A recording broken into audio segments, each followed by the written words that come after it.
आप देख रहे हैं आज तक, मैं हूं आपके साथ नवजोत रंधावा। सावधान, कोरोना ने फिर बदल लिया है रूप और इस बार खतरा दक्षिण अफ्रीका से आया है।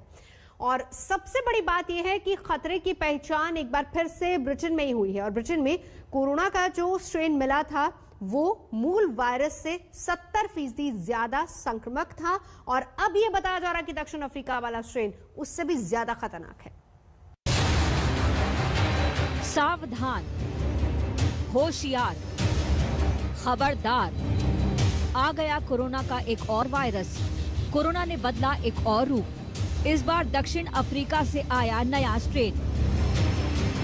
ब्रिटेन में कोरोना के नए स्ट्रेन ने पहले ही क्रिसमस और न्यू ईयर की पार्टी के रंग में भंग डाल दिया था और अब दक्षिण अफ्रीका से आए कोरोना के नए स्ट्रेन ने दुनिया को नई दहशत में डाल दिया है। ब्रिटेन वाला कोरोना स्ट्रेन अगर सुपर स्प्रेडर है तो बताया जा रहा है कि दक्षिण अफ्रीका वाला स्ट्रेन तो उससे भी कई गुना आगे है। आपको बता दें कि ब्रिटेन वाला वायरस मूल वायरस से 70% ज्यादा तेजी से फैलता है। फिर सोचिए दक्षिण अफ्रीका वाले स्ट्रेन की रफ्तार क्या ही होगी। This new variant is highly concerning because it is yet more transmissible and it appears to have mutated further than the new variant that's been discovered in the UK. British स्वास्थ्य मंत्री के मुताबिक दक्षिण Africa में सामने आए कोविड-19 के नए स्ट्रेन के 2 केस ब्रिटेन में मिले हैं। ब्रिटेन अब चिंता में है कि वायरस के नए स्वरूप से कहीं संक्रमण की दूसरी लहर का सामना तो नहीं करना पड़ जाएगा, लिहाजा दक्षिण अफ्रीका से यात्रा पर तुरंत रोक लगा दी गई है। दक्षिण अफ्रीका से आए लोगों और उनके संपर्क में आने वालों को तुरंत आइसोलेट करने को भी कहा गया है। ब्रिटेन में बुधवार को कोरोना के 36,804 केस सामने आए। कोरोना की रफ्तार थमने के बाद पहली बार इतने मामले सामने आए हैं। First, we are quarantining cases and close contacts of cases found here in the UK. Second, we're placing immediate restrictions on travel from South Africa. And finally, and most importantly, anyone in the UK who has been in South Africa in the past fortnight and anyone who is a close contact of someone who's been in South Africa in the last fortnight must quarantine immediately. ये विडंबना नहीं है तो क्या है? 8 दिसंबर को Britain ने टीकाकरण की शुरुआत कर पूरी दुनिया में बाजी मारी थी। खूब तालियां बजी, खूब वाहवाही हुई। ब्रिटिश पीएम बोरिस जॉनसन ने इस दिन को यादगार बनाने के लिए 8 दिसंबर को वैक्सीन डे घोषित किया, लेकिन 2 ही हफ्ते के भीतर वो खुशियां भी गायब हो गयीं। लंदन में लॉकडाउन है, क्रिसमस के जश्न पर ताला है, बाहर से आए लोग जहां तहां ब्रिटेन में फंस गए हैं। इसका गुस्सा सड़कों पर दिखने लगा है जब सड़कों पर फंसे ट्रक चालक अधिकारियों से हाथापाई पर उतर आए। लेकिन ब्रितानी हुकूमत के लिए ये एक चुनौती का काल है। ब्रिटेन कोरोना की पहली लहर देख चुका है, लिहाजा इस बार कोई कोताही नहीं बरतना चाहता। कोरोना के नए स्ट्रेन की वजह से भारत समेत दूसरे देशों ने भी ब्रिटेन से आने जाने वाली उड़ानों पर रोक लगा दी है। उड़ानों के बंद हो जाने से कई ऐसे भारतीय छात्र और नौकरी पेशा लोग हैं जो ब्रिटेन में बुरी तरह फंस गए हैं, जो हर साल क्रिसमस और न्यू ईयर की छुट्टियों के दौरान अपनों से मिलने भारत आया करते थे। वहां पढ़ रहे छात्रों के सामने मुश्किल ये है कि लॉकडाउन की वजह से उनके पास करने को कुछ नहीं है। ऊपर से नए कोरोना वायरस का डर भी उन्हें सता रहा है। I haven't seen my family for long time and I don't want to stay trapped in house due to the new lockdown, and also my parents are worried due to the new strain of COVID-19. And they call me twice a day asking me how I'm doing and all, so I'll prefer to go back India. उम्मीद थी कि vaccine आने से नए साल का शानदार आगाज होगा, लेकिन 2020 ने जाते जाते एक बार फिर दुनिया को दहशत से भर दिया है। लंदन से लवीना टंडन के साथ आज तक ब्यूरो। कोरोना के नए रूप को लेकर तरह तरह की आशंकाएं लोगों को सताने भी लगी हैं। आशंका का सबसे बढ़िया समाधान यही है कि इसे लेकर आवाजाही और अफवाहों पर ज्यादा ध्यान दी जाए, जैसे कि एयरपोर्ट पर बहुत एहतियात बरतने की जरूरत है। आज तक ने आपकी आशंकाओं को दूर करने के लिए दुनिया के नामी गिरामी डॉक्टर्स से बात की है।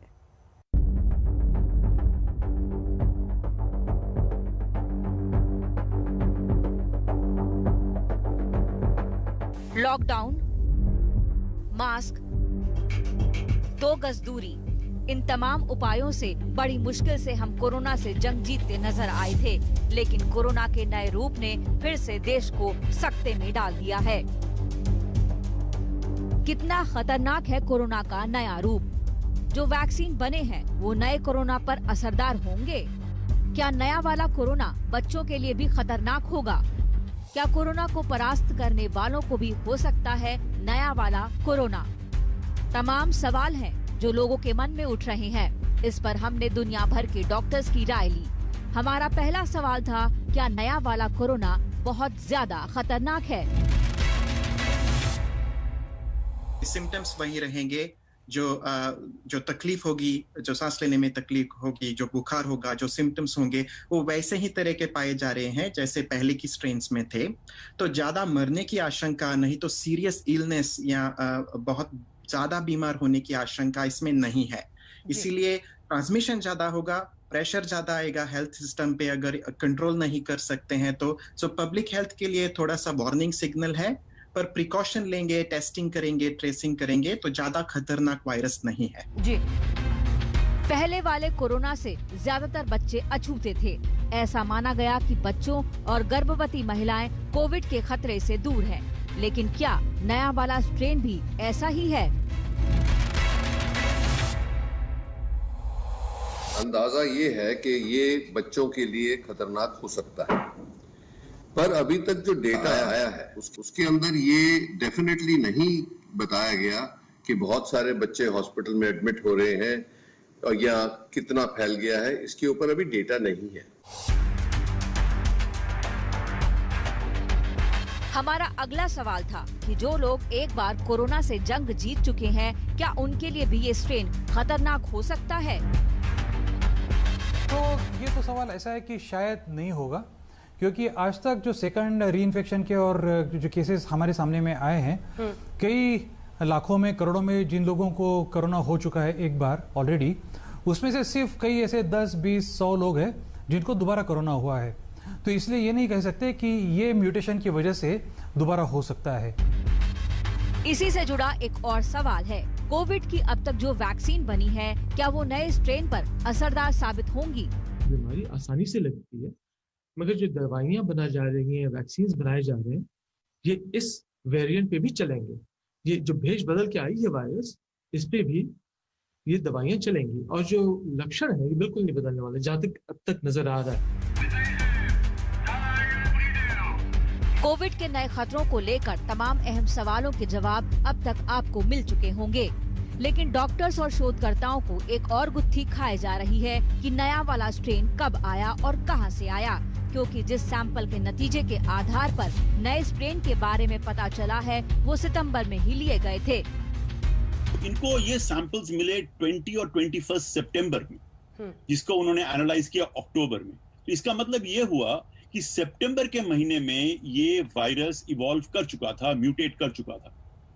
तो ये कहां से आई ये वायरस, ये अभी तक हमको नहीं पता, बिकॉज और भी कंट्री से ये वायरस आ सकती है, ओरिजिन कहीं और भी हो सकती है, और ये मतलब यूके में आके, पर ये यूके में आइडेंटिफाई हुआ। उम्मीद है नए कोरोना को लेकर आपके मन में उमड़े सारे सवालों के जवाब मिल गए होंगे। सावधान रहिए, सारे एहतियात का ख्याल रखिए, क्योंकि इस मुश्किल घड़ी में आपकी सावधानी किसी भी दवा या वैक्सीन से ज्यादा असरदार है। आज तक ब्यूरो। तो अगले महीने से देश में कोरोना टीकाकरण शुरू हो सकता है। अगले हफ्ते वैक्सीन की पहली खेप भारत में आने वाली है, और इसी को लेकर देश में कहां-कहां किस तरह की तैयारियां हो रही हैं, इस रिपोर्ट में देखिए।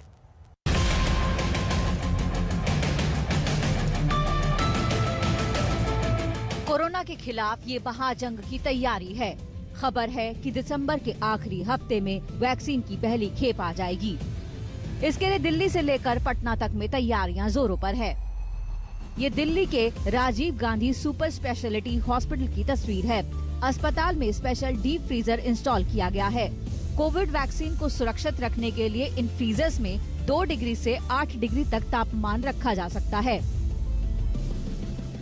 हमारे पास अभी 74 लाख डोज स्टोर करने की कैपेसिटी है, कोल्ड स्टोर की कैपेसिटी है।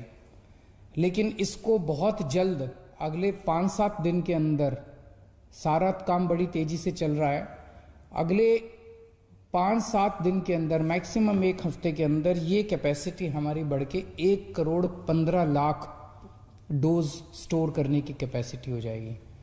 दिल्ली एयरपोर्ट पर पहले ही तैयारियों को आखिरी रूप दिया जा चुका है। वहां वैक्सीन को रखने के लिए -20 डिग्री तक के तापमान का कूल चैम्बर बनाया गया है। अब हम आपको पटना लेकर चलते हैं। कोरोना वैक्सीन के रखरखाव और वितरण के लिए पटना के नालंदा मेडिकल कॉलेज और अस्पताल में बिहार का सबसे बड़ा वैक्सीन सेंटर तैयार किया गया है। यहाँ 35 लाख डोज रखने की व्यवस्था की गई है। इस सेंटर का आज तक ने जायजा लिया। ऐसे ही फ्रीजर वैन्स में देखिए, आपको हम तस्वीर दिखा रहे हैं खोल के, ये आप देख सकते हैं। अंदर बहुत ज्यादा ठंड है यहाँ पे, देखिए बहुत ज़्यादा ठंडा यहाँ पे जो एक एटमॉस्फेयर है, क्योंकि 2 डिग्री का टेम्परेचर यहाँ मेंटेन किया गया है। और अंदर की तस्वीर आपको हम दिखाते हैं। कैमरा पर्सन से कहूँगा ज़रा अंदर की तस्वीर दिखाएं।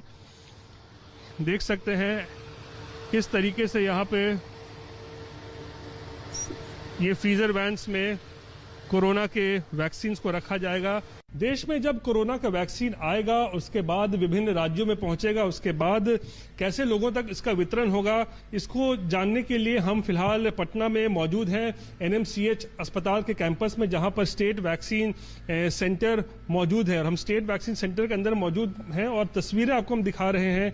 यहाँ पर आप देखिए किस तरीके से तैयारियां जो है राज्य सरकार की तरफ से वो पूरी जोर शोर से चल रही है। यहाँ पे देखिए ये आइसलाइन रेफ्रिजरेटर्स हैं जो केंद्र सरकार की मदद से जो है वो विभिन्न राज्यों को मिल रही है। और ये आइसलाइन रेफ्रिजरेटर्स आप देखिए कितनी ज़्यादा संख्या में यहाँ पर मौजूद है और सभी आइसलाइन रेफ्रिजरेटर्स को धीरे धीरे करके जो है विभिन्न जिलों में पहुँचाया जा रहा है। ये वॉक इन फ्रीज़र है। वॉक इन फ्रीज़र की खास बात यह है कि वैसे वैक्सीन जिसको और कम टेम्परेचर में रखा जाना चाहिए, उसके लिए ये फैसिलिटी है। यहाँ पर टेम्परेचर जो होता है 0 से लेके -20 डिग्री तक होता है। और यहाँ देखिए फिलहाल इस वॉक इन फ्रीजर में जो टेम्परेचर है वो -17 डिग्री जो है यहाँ पर किया हुआ है। फ्रीजर फैंस के थ्रू जाते हैं, उसमें भी मेंटेन टेम्परेचर होता है और मेंटेन टेम्परेचर पर ही जो वैक्सीन है यहाँ से उस फ्रीजर वैन्स के थ्रू अपने डिस्ट्रिक्ट पॉइंट पर जाते हैं। और वहाँ बड़ा बड़ा ILR होता है, आइसलाइन रेफ्रिजरेटर, जिसमें कि उसमें डाल दिया जाता है। वहाँ भी मेंटेन टेम्परेचर होता है। और फिर जो है हम लोग आइस बॉक्स में और जो वैक्सीन कैरियर बैग्स होते हैं उसमें लेके कंज्यूमर पॉइंट पर जाता है। तो तैयारी पूरी है, बस इंतजार है वैक्सीन का। पटना से रोहित सिंह और दिल्ली से मिलन शर्मा के साथ आज तक ब्यूरो। कोरोना वैक्सीन के लिए दिल्ली में बड़े पैमाने पर तैयारी हो गई है। मुख्यमंत्री अरविंद केजरीवाल ने इसकी जानकारी भी दी। दिल्ली में शुरुआती चरण में 51 लाख लोगों को टीका लगेगा।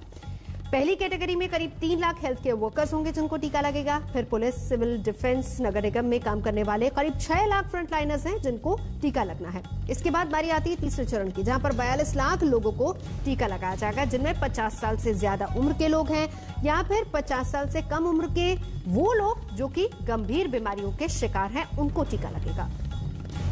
दिल्ली में लगभग ऐसा एस्टीमेट है कि 3 लाख के करीब हेल्थ केयर वर्कर्स हैं। दूसरा है फ्रंटलाइन वर्कर्स। दिल्ली में उम्मीद है ऐसे लोगों की संख्या लगभग 6 लाख है। और तीसरी कैटेगरी है वो लोग जो कि 50 साल से ज्यादा उम्र के हैं।